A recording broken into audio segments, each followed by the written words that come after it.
नमस्कार, आपण पाहत आहात न्यूज स्टेशन 7 मराठी। मलकापूरच्या नवनिर्मितीसाठी नव्या आणि जुन्या कार्यकर्त्यांना एकत्र घेऊन मलकापूरचा विकास करण्यासाठी कटिबद्ध असल्याचं आमदार डॉक्टर अतुलबाबा भोसले म्हणाले। तर मलकापूरच्या सर्वांगीण विकासासाठीच एकत्र आल्याचं मनोहर शिंदे म्हणाले। मलकापूर नगर परिषदेच्या निवडणुकीच्या पार्श्वभूमीवर मलकापूरमध्ये आजी माजी नगरसेवक तसेच भाजपाच्या प्रमुख पदाधिकारी आणि कार्यकर्त्यांचा मेळावा आमदार डॉक्टर अतुलबाबा भोसले यांच्या उपस्थितीत संपन्न झाला। यावेळी ते बोलत होते। कराड दक्षिणला तशी फार मोठी ऐतिहासिक विकासाची परंपरा आहे। आदरणीय भाऊ होते, काका होते, बाबा होते, आता बाबा आहेत। ही विकासाची गंगा जर आपल्याला पुढे घेऊन जायचं असेल तर निश्चितपणानं विकासाची दृष्टी असणारी, विकासाची थोडस आश्वासक अशी भूमिका असणारी सर्व मंडळींना आपण एकत्रित केलं पाहिजे। मी सुद्धा अनेक लोकांनी अनेक प्रश्न विचारले, अनेक गोष्टी, पण बरेच लोकांच्यावर चर्चा विनिमय करून आम्ही निर्णय घेतला की मलकापूरची प्रलंबित असणारी कामं जर पुढे घेऊन जायचं असेल तर त्याला केंद्र आणि राज्य या सरकारांची मदत असल्याची ती गोष्ट होणार नाही। खरं म्हणजे तुम्हाला अभिमान पाहिजे, कुठल्याही राज्यातल्या नगरपंचायत किंवा नगर परिषदेमध्ये मुलगी जन्माला आली, कन्यार्थ योजना आपण तिच्या नावावर इथं 15,000 ठेवतो, बाबा तिला 20 वर्ष पूर्ण 1 लाख मिळतात। आज 400 अशा पावत्यात आपल्याकडे, 4 कोटी रुपये रक्कम आज मुलींच्या करता आपण या ठिकाणी करतोय। मुलींच्या करता आपण मोफत बस सेवा ठेवली, ही माझी कल्पना नाही। आता इथं नगरसेवक आहेत आमच्या बऱ्याच, आमच्या यादव ताई होते, नाही आलेल्या, आणले की नाही आणलेलं, हा त्यांनी घर मांडले। दिल्लीमध्ये घटना घडली, त्यातनं त्यांच्या डोक्यात काहीतरी भाऊ आपण करूया आणि मग त्यातून आपण मुलींची प्रेमलाताई चव्हाण करण्याची योजना आपण आणली। या सगळ्या योजना त्या सरकारांच्या विचारातून आलेल्या आहेत आणि आज डबल इंजिन सरकार जी घोषणा आहे माननीय पंतप्रधान मोदीजींची आणि अमित शहांची, त्या घोषणेवर बाबांचं जी काम करण्याची जी पद्धत आहे किंवा त्यांनी एक दृष्टिकोन रोडमॅप आखलेला आहे की मला कराड मलकापूर शहर, विशेषतः मलकापूर त्यांचं हे स्वतःचं होम टाउन असं जसं ताई म्हणलं त्याप्रमाणे आहे त्यांचं, त्याला एक वेगळी मलकापूरची जी ओळख आहे आणखी विकासाची वेगळी ओळख निर्माण करायची आणि एकच म्हणजे हा विकासाचा दृष्टिकोन डोळ्यासमोर ठेवून आम्ही सर्व सहकार्यांनी या ठिकाणी निर्णय घेतला आणि बाबांच्या बरोबर काम करायचा निर्णय आम्ही सर्वांच्या संमतीने घेतला। मला एवढं सांगायचं की आम्ही सर्व, भाऊंचा उल्लेख झाला, माझा झाला, भाऊंनी त्यांच्या कार्यकाळामध्ये सुद्धा फार चांगलं काम केलेलं आहे। त्यांच्याच बरोबर काही आम्ही गोष्टी शिकून पुढे चाललेलो आहे। खरं म्हणजे सकाळी उल्लेख झाला, बाबा अर्ज भरायला ज्ञानदेव श्रीपती करायला सैनिक अण्णांचा, त्यांनी खरं हे गाव वेगळं राहिलं पाहिजे, याची हद्दवाढ झाली नाही पाहिजे, त्यामध्ये भाऊ सुद्धा म्हणजे एकत्रितपणे काम केलं। आज खरं त्यांची आठवण आपल्याला आली, म्हणजे अशा अनेक लोक आपले आहेत की त्यांनी या ठिकाणी काम केलं आणि एक नवी ओळख, एक मलकापूरची विकासाची ओळख निर्माण होण्याकरता मी कटिबद्ध राहील आणि सर्वांना बरोबर घेऊन प्रामाणिकपणे काम करण्याचा प्रयत्न करीन।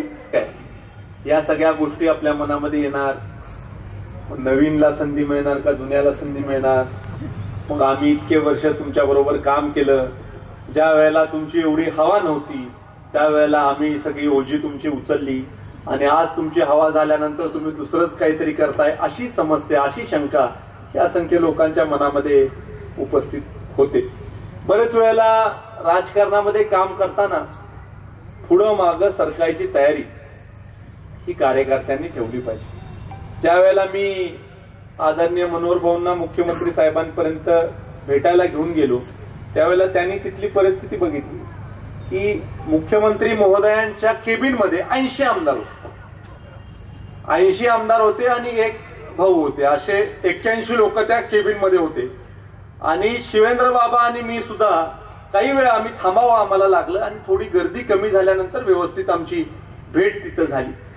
त्यामुळे आज काम करत असताना प्रत्येक कार्यकर्त्यांनी स्वतः मनामध्ये हा विचार केला पाहिजे की ज्या वेळेला आपली संघटना मजबूत होत असते, ज्या वेळेला आपली पार्टी मजबूत होत असते, ज्या वेळेला आपल्याला चांगलं काहीतरी जीवनामध्ये साध्य करायचं त्यावेळेला थोडं पुढं मागं सरकायची सोय ही आपण स्वतःसाठी करून ठेवली पाहिजे किंवा थोडं पुढं मागं सरकायची मानसिकता आपण केली पाहिजे।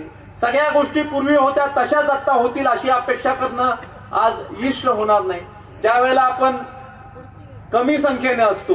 उदाहरणार्थ आपण नेहमी गाडीचं उदाहरण देतो की गाडीमध्ये 4च लोक असतात, त्यावेळेला छोट्या गाडीने सुद्धा आपलं पुरे होतं. ज्या वेळेला लोक वाढतात त्यावेळेला आपण थोडी मोठी गाडी घेतो. ज्या वेळेला त्याच्यापेक्षा लोक वाढतात त्यावेळेला मिनी बस घेतो. ज्या वेळेला त्याच्यापेक्षा लोक वाढतात त्यावेळेला आपण मोठी बस घेतो. ज्या वेळेला बसच्या टपावर माणसं बसतात त्यावेळेला रेल्वे करतो. रेल्वे मोठी झाल्यावर त्याला डबे वाढवतो.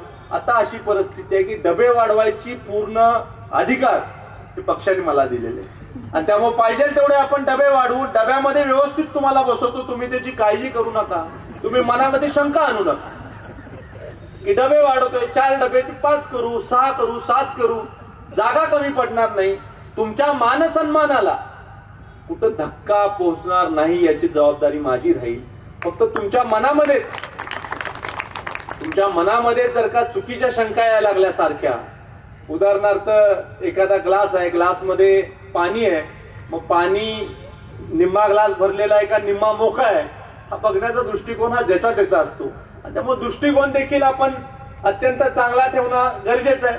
बरेच वेळेला नवीन माणूस बरोबर दिसला की काही जुन्या लोकांना असं वाटू शकतं की आता असं कसं काय झालं, आम्हीच होतो आजपर्यंत आणि आता नवीन माणूस दिसायला लागलेला आहे. नवीन माणसांच्या मनामध्ये शंका येते की सारखं बाबा कानात जुन्या माणसाच्या बोलतात, आपल्याविषयी तर बोलत नाहीत ना, असं नवीन माणसाला वाटू शकतं. अजिबात काळजी करू नका. कानामध्ये शक्यतो एकमेकाविषयी मी काही सांगत नाही. सांगायचं असेल तर समोरासमोर सांगतो. आपल्याला लांबचा पल्ला गाठायचा. राजकारणामध्ये समाजकारणामध्ये येणारे 25 वर्ष आपल्याला काम करायचंय. एखाद्या कार्यकर्त्याला मी जर का खोटं बोललो तर तो ते लक्षात ठेवेल आणि आज नाही पण 5 वर्षानंतर काढेल, 10 वर्षानंतर काढेल. आपल्याला ते होऊ द्यायचं नाही. एखादी गोष्ट शक्य नसेल तर प्रामाणिकपणे मी तुम्हाला सांगेन की ही गोष्ट आज शक्य नाही, पण एक ना एक दिवस आपण ती गोष्ट शक्य करू. योग्य वेळेला योग्य मार्गाने योग्य लोकांना योग्य संधी ही मिळत असते.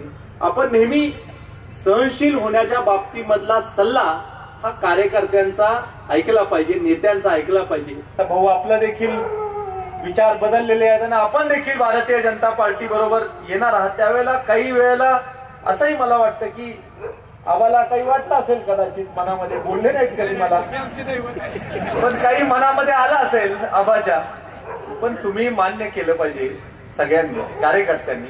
आदरणीय पत्रकार बांधवांना मी राज की बात सांगतो की आम्ही ह्यांना सगळ्यांना समजवतो आणि समजवल्यामुळे बघा सगळ्यांना व्यवस्थित आम्ही बसवलं. कुठंही घरामध्ये भांड्याला भांडं लागणार नाही याच्यासाठी आम्ही इन्सुलेशन केलं आणि त्यामुळे एकमेकाशी कुठं वादविवाद होणार नाही याच्यासाठीचा प्रयत्न मी केला. त्यांना पण घेऊन बसलो, त्यांना देखील समजून सांगितलं. बरेच वेळेला राजकारणामध्ये अशा गोष्टी होतात की काल आपण निवडणूक एकमेकाच्या विरोधात लढवली, आज लगेच आपण एकत्र व्हायचं, तर कसं एकत्र व्हायचं? कार्यकर्ते आपले ऐकणार का? ज्या वेळेला तुम्ही कार्यकर्त्याला समजून सांगाल त्यावेळेला तो कार्यकर्ता ऐकेल. कार्यकर्त्याला ज्या वेळेला तुम्ही समजून सांगाल की अरे आपल्या गावासाठी आपल्याला करायचंय, आपल्या नेत्यासाठी आपल्याला करायचंय, आपल्या पार्टीसाठी आपल्याला करायचंय, भविष्यकाळात हा फायदा होणार आहे आपल्या गावाचा, ही समजूत आपण काढाल त्यावेळेला या गोष्टी बदलतील. चुकीची नजर त्या निवडणुकीकडे पडू नये कोणाची, याची काळजी तुम्ही आणि आम्ही घेणं गरजेचं आहे.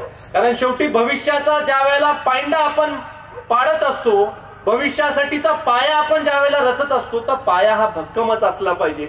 आणि त्याच्यासाठी तुम्ही आम्ही सगळे एकत्र मिळून मलकापूरच्या नवनिर्मितीसाठी आपण सगळ्यांनी एक व्हावं, एवढीच विनंती तुम्हाला या कार्यक्रमाच्या निमित्तानं करून येणाऱ्या 2 तारखेला भारतीय जनता पार्टीच्या कमळाच्या चिन्हावर असणारे सगळे 22 उमेदवार आणि नगराध्यक्ष पदाचा उमेदवार मोठ्या मताधिक्यानं तुम्ही निवडून द्यायचा आहे, एवढं सांगून थांबतो.